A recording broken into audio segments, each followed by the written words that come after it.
রহমানির রাহিম। বাংলা সাহিত্যের এবার তৃতীয় পর্বে আমরা ধারাবাহিক আলোচনা শুরু করব। এক্ষেত্রে আমরা শুরু করি বিভিন্ন প্রতিযোগিতামূলক পরীক্ষায় যে এই মার্শিয়া সাহিত্য থেকে এসেছিল সেই প্রশ্নগুলো নিয়ে শুরু করা যাক। তাহলে মার্শিয়াটা কি? মার্শিয়াটা হলো সুখ গীতি। আর মার্শিয়া শব্দের উৎপত্তি কোন ভাষা থেকে? এটি হলো কি আরবি ভাষা থেকে। তারপর জঙ্গ নামক কাব্যের বিষয়বস্তুটা কি? এটা হলো কি যুদ্ধ বিগ্রহ। দৌলতুজির বাহরাম খানের জন্মস্থান। দৌলতুজির বাহরাম খানের জন্মস্থান হলো চট্টগ্রামে। এটা বিগত বেশ কয়েকটি পরীক্ষা এসেছিল। তারপর লোকসাহিত্য নিয়ে এখন আমরা জানব। লোকসাহিত্য বলতে আসলে জনগণের মুখে মুখে যে প্রচলিত কাহিনী, গাথা কাহিনীগুলো আছে, গান, ছড়া এবং প্রবাদ, এগুলোকেই বোঝায়। ডাক এবং খনার বচনকেও লোকসাহিত্যের আদি নিদর্শন হিসেবে বিবেচনা করা হয়। লোকসাহিত্যের কয়েকটি ক্লাসিফিকেশন রয়েছে, সেগুলো আমরা দেখি। একটা হলো কি ছড়া, আর একটা লোকগীতি, গীতিকা, তারপর কথা। কথার মধ্যে রয়েছে রূপকথা, উপকথা এবং বোধকথা। তারপরে রয়েছে ধাঁধা, তেমনি আছে প্রবাদ। লোকগীতি, লোকগীতিটা হলো লোক সমাজের মুখে মুখে যে গীতি চলে এসেছে, এতে কোনো কাহিনী থাকে না, বিশেষ অবলম্বনে এই শ্রেণী গান রচিত হয়।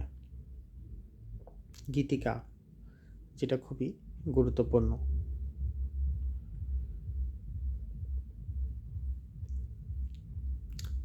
আখ্যানমূলক লোকগীতি, ইংরেজিতে একে ব্যালার্ড বলা হয়। শব্দটি এসেছে ফরাসি বেলেট থেকে, নৃত্য শব্দ এসেছে এটি।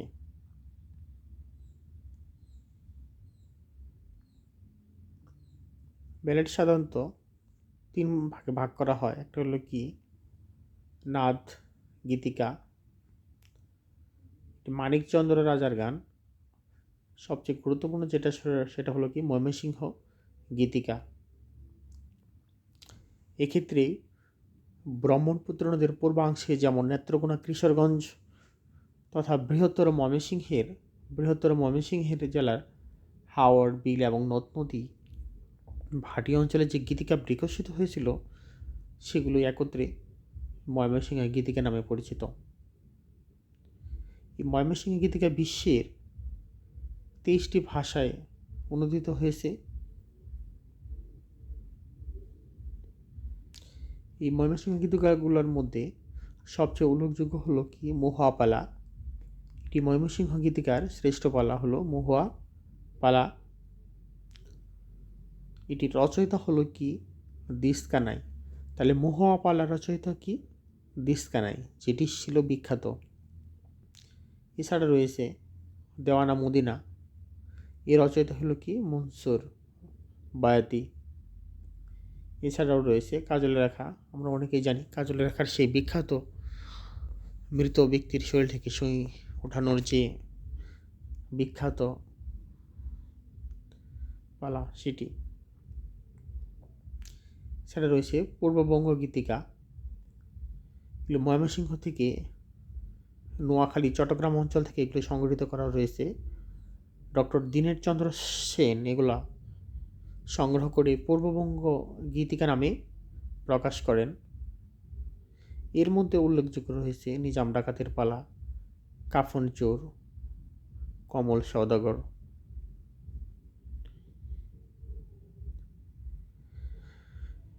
এই গীতিকা অংশ থেকে বিভিন্ন প্রতিযোগিতামূলক পরীক্ষায় যে যে প্রশ্নগুলো আসে, সেগুলো এখন আমরা জানব। লোকসাহিত্য আসলে কাকে বলে?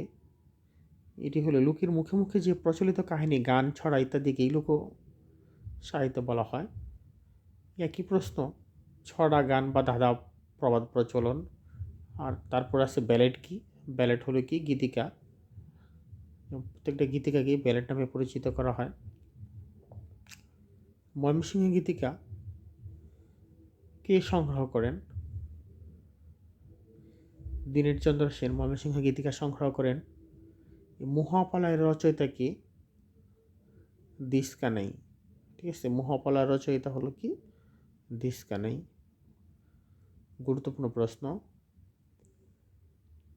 পালাগুলোর মধ্যে কোনটি মনসুর বয়াতি রচনা করেন? দেওয়ানা মদিনা এটি মনসুর বয়াতি রচনা করেন। এছাড়া দেওয়ানা মদিনা কোন কাব্যের অন্তর্গত? ময়মনসিংহ কাব্যের অন্তর্গত হলো কি দেওয়ানা মদিনা। ময়মনসিংহ গীতিকা কয়টি ভাষায় অনুদিত হয়? 23টি ভাষায় রচিত হয়। হারামণি কি? এটির সংকলকটা কি? সংকলক কি?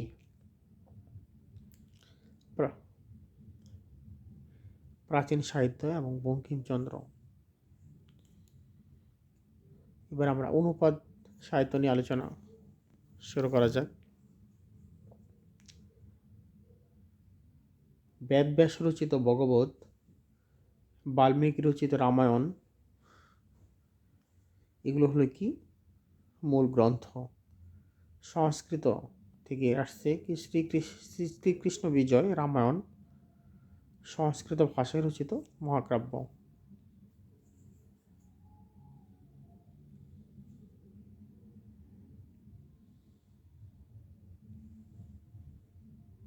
মহাভারত। আর ফার্সি ভাষা থেকে যে অনুবাদগুলো এসেছে, ফার্সি ভাষা থেকে, ঠিক আছে, এগুলো ইউসুফ জুলেখা, এগুলো ফার্সি ভাষা থেকে অনুবাদ হয়েছে। এটি রচয়িতা করছে শাহ মোহাম্মদ শগীর, তার আব্দুল হাকিম, গরিবুল্লাহ। অপশনে যেটি থাকবে সেটি আমরা দেব। এছাড়া রয়েছে লাইলি মজনু, রচনা করে কি? দৌলত উজির বাহারাম খা। এছাড়া রয়েছে জঙ্গনামা, যুদ্ধ বিগ্রহ নিয়ে যেটা, সেটা অনুবাদ করে গরিবুল্লাহ। তেমনি নূরনামা অনুবাদ করে আব্দুল হাকিম। গুলেব কাকলি কি? নওয়াজিশ খান ও মোহাম্মদ মুকিব। তারপর যেটা বিখ্যাত হাতেম তাইকে রচনা করে সেটা হলো কি? সাতুল্লাহ বা সৈয়দ হামজা। এই সৈয়দ হামজাটাই অনেকবার আসে, সৈয়দ হামজা হাতেম তাই রচনা করে। তারপরে জঙ্গনামা হলো গরিবুল্লার, লাইলি মজনু হলো দৌলত উজির বাহারাম খা, ইউসুফ জুলেখা শাহ মোহাম্মদ শগীর, এরাই এটা অনুবাদ করে।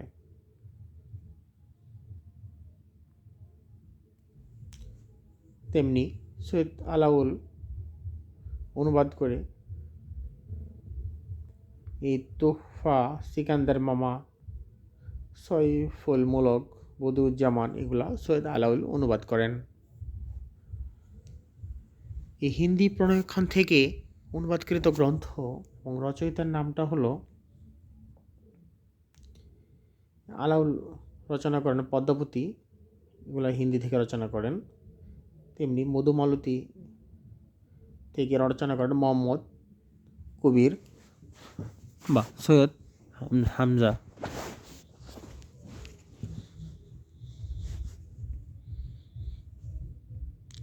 রোমান্টিক প্রণয়ক্ষণ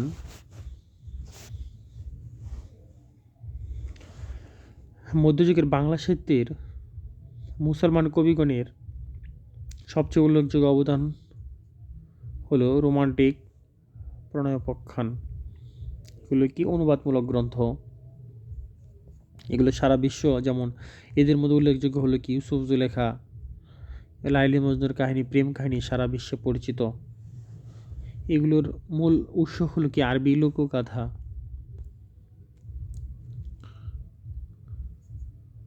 মহাভারত সংস্কৃত ভাষায় রচিত প্রাচীন ভারতের দুটি প্রধান মহাকাব্যের অন্যতম একটি হলো কি? এই মহাভারত। অন্যটি হলো রামায়ণ।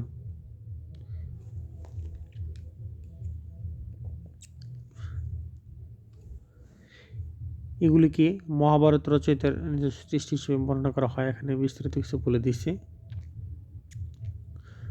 প্রচলিত বিশ্বাস অনুযায়ী মহাভারতের রচয়িতা হলো ব্যাসদেব। তাহলে মহাভারত কি রচনা করেন? মহাভারতের রচয়িতা হলো কি? ব্যাসদেব।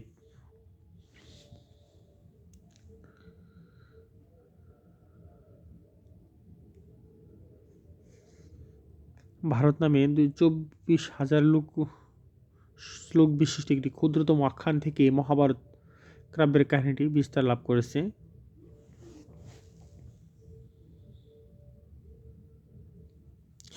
মহাভারতটি আসলে বিশাল বড়, সেটি ইলিয়াড ও ওডিসির সম্মিলিত আয়তনের 10 গুণ এবং রামায়ণের প্রায় 4 গুণ বড়।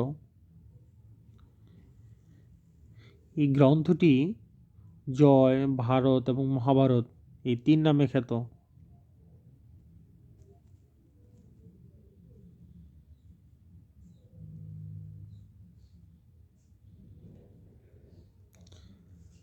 আরাকানের রাজসভায় বাংলা সাহিত্য।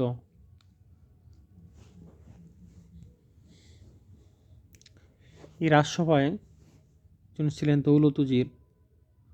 দৌলত কাজী, তিনি রাজসভার আদিকবি।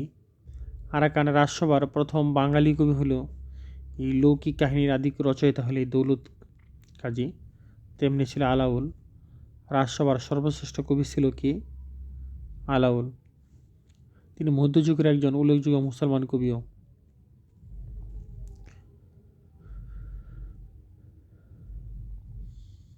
এই আলাউল চট্টগ্রাম জেলার হাটহাজারী উপজেলার জৌরা গ্রামে জন্মগ্রহণ করেন। কবি আলাউল এই জৌরা গ্রামে জন্মগ্রহণ করেন। এটা বেশ কয়েকটি পরীক্ষা এসেছিল, ঠিক আছে। তাছাড়া এখানে ফরিদপুর আছে অপশন, আমাদের দেখতে হবে। ফরিদপুরেও জন্মগ্রহণ করে বেশ কয়েকজনের মধ্যে। এই আলাউলের উল্লেখযোগ্য গ্রন্থগুলো হলো কি? পদ্মাবতী, সয়ফুল মুলক, বদিউজ্জামান, তুহফা, সিকান্দারনামা, পদাবলী। তার প্রথম রচনা হলো কি? পদ্মাবতী। তেমনি কুরিশি মাগন ঠাকুর ছিলেন আলাউলের পৃষ্ঠপোষক।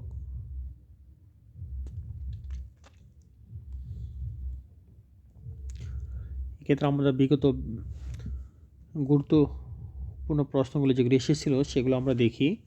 35তম বিসিএসের প্রশ্ন, তাম্বুল রাতুল হইল অধর পরশে, ঠোঁটের পরশে পান লাল হলো, এটির মূল অর্থ।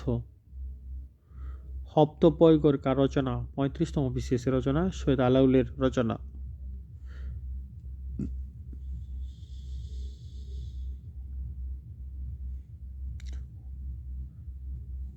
দ্রৌপদী কি? 35তম বিসিএসের প্রশ্ন, সেটা হলো কি? মহাভারতে 5 ভাইয়ের এক স্ত্রী। মধ্যযুগের মহিলা কবি চন্দ্রাবতী নিচের কোনটি রচনা করেন? রামায়ণ রচনা করেন। মধ্যযুগের মহিলা কবি চন্দ্রাবতীর পিতার নাম কি? দ্বিজবংশী দাস।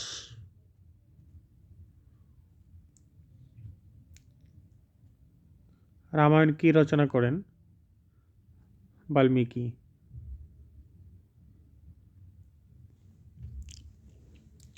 গুরুত্বপূর্ণ একটা কথা মনে পড়ে গেল, আলা বৈকুণ্ঠমূল যে আল্লাহ অর্জুনের নাম ছিল বাল্মীকি। যাই হোক,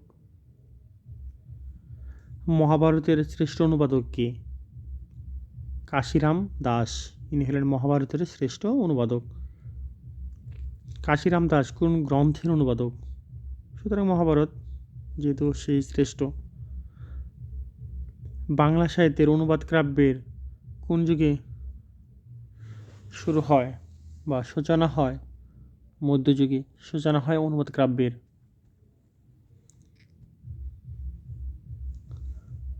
রামায়ণের প্রথম মহিলা অনুবাদকের নাম কি? চন্দ্রাবতী। বাংলা সাহিত্যের ইতিহাসে প্রথম প্রাচীনতম মুসলমান কবি কে? শাহ মোহাম্মদ শগীর। বাংলা সাহিত্যের প্রথম মুসলমান কবির সেই শাহ মোহাম্মদ শগীর।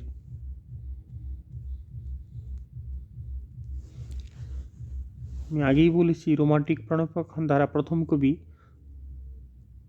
গুরুত্বপূর্ণ হল মুসলমান, সুতরাং প্রথম কবি সেই মুসলমান শাহ মোহাম্মদ শগীর।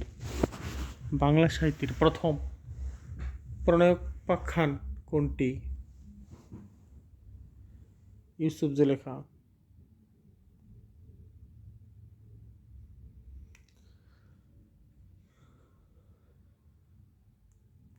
ইউসুফ জুলেখা কাব্যগ্রন্থের রচয়িতা কে?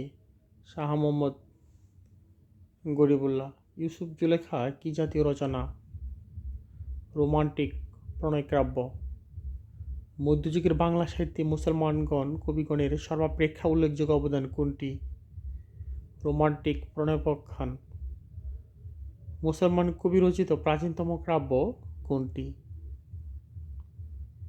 ইউসুফ জুলেখা। ইউসুফ জুলেখা প্রণয়কাব্য অনুবাদ করেছেন কে? শাহ মোহাম্মদ শফী। একই প্রশ্ন বারবার ঘুরে ফিরে আসছে। লাইলি মজনু কাব্যের অনুবাদক কে? দৌলতজি বাহারাম খাঁ। লাইলি মজনু কাব্যের উপাখ্যান কোন দেশের? ইরান বা পারস্য।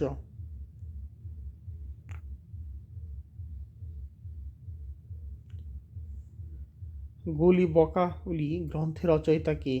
মোহাম্মদ মুকিম। আরাকানের রাজসভার প্রথম বাঙালি কবি দৌলত কাজী। লৌকিক কাহিনীর প্রথম রচয়িতা কে? দৌলত কাজী। সহি ময়না ও লুরচন্দ্রাণী এর রচয়িতা হল দৌলত কাজী।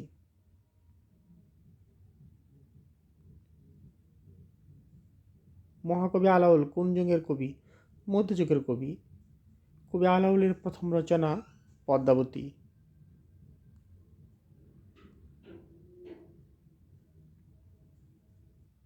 আরাকানের রাজসভার কবিদের মধ্যে শ্রেষ্ঠ হলেন আলাউল।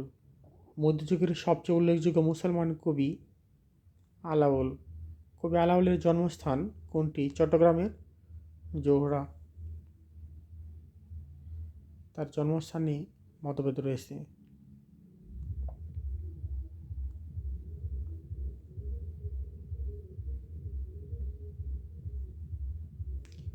হিন্দি পদুমাবত এর অবলম্বনে পদ্মাবতী কাব্যের রচয়িতা, এটি ৭০তম বিশেষের প্রশ্ন, সেটা হলো কি? আলাউল। পদ্মাবতী কাব্যে গ্রন্থের রচয়িতা কে? সৈয়দ আলাউল।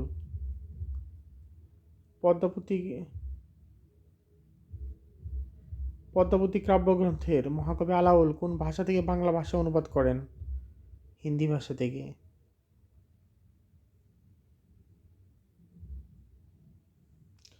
কাশিমের লড়াই গ্রন্থটির রচয়িতা আলাউল। আলাউল রচিত গ্রন্থ পদ্মাবতী।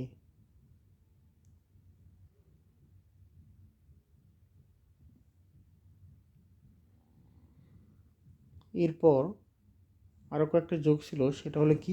অবক্ষয় যুগ। মধ্যযুগের পরিধি ছিল ১২০১ থেকে ১৮০০ খ্রিস্টাব্দ পর্যন্ত বিবেচনা করা হলেও ১৭৬০ খ্রিস্টাব্দে এই যুগের সর্বশেষ কবি ভারতচন্দ্র রায়গণাগর, মানে রায়গণাগর ভারতচন্দ্রের মাধ্যমে এই যুগের অবসান ঘটে।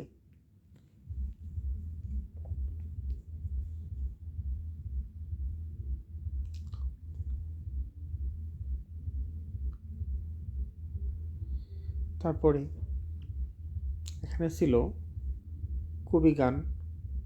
কবিগান দুই পক্ষের মধ্যে বিতর্কের মাধ্যমে অনুষ্ঠিত হয়। বেশ কয়েকজন গুজলা গুই নামে, তাছাড়াও আরও বেশ কয়েকজন ছিল।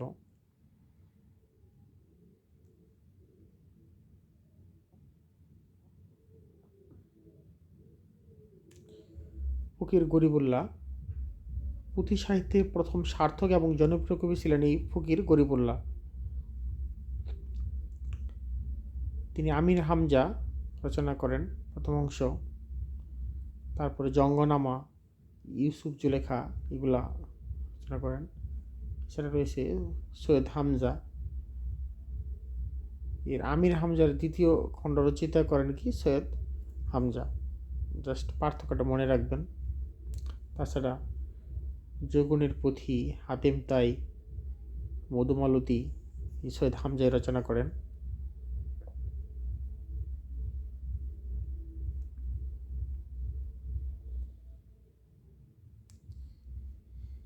এছাড়া রয়েছে টপ্পা গান।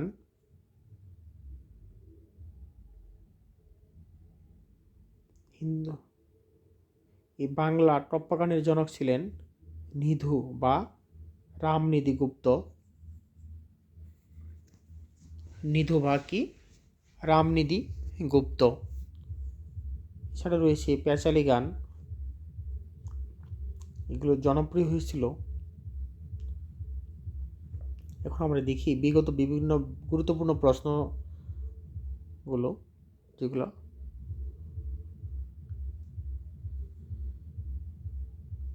কবিওয়ালা এবং শায়খের উদ্ভব ঘটে কখন? এগুলো 18 শতকের শেষার্ধে এবং 19 শতকের প্রথমার্ধে। কবি গানের প্রথম কবি কে? গুজলাপোর্ট। কবি গানের প্রথম কবি হলো গুজলাপোর্ট। কবি গানের রচয়িতা এবং গায়ক হিসেবে এরা উভয়েই পরিচিত, রাম বসু এবং ভোলা ময়না। পুঁথি সাহিত্য বলতে কি বোঝায়?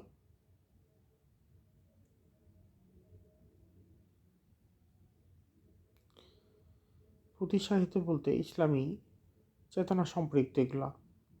পুঁথি সাহিত্যের আদি কবি হলো শাহ গরিবুল্লাহ। পুঁথি সাহিত্যের প্রথম সার্থক জনপ্রিয় কবি ফকির গরিবুল্লাহ। দুভাষী পুঁথি বলতে কি বোঝায়? কয়েকটি ভাষায় শব্দ ব্যবহার করে মিশ্রিত ভাষায় রচিত পুঁথি, এটি হলো কি দুভাষী পুঁথি। এছাড়া রয়েছে বটতলার পুঁথি বলতে কি বোঝায়? দুভাষী বাংলায় রচিত পুঁথি সাহিত্য হলো বটতলা পুঁথি নামে পরিচিত। পুঁথি সাহিত্যের লেখক সৈয়দ হামজা। পুঁথি সাহিত্যের প্রাচীনতম লেখক ইনিও সৈয়দ হামজা। দুভাষী পুঁথি সাহিত্যে প্রথম ও সার্থক কবি ফকির গরিবুল্লাহ।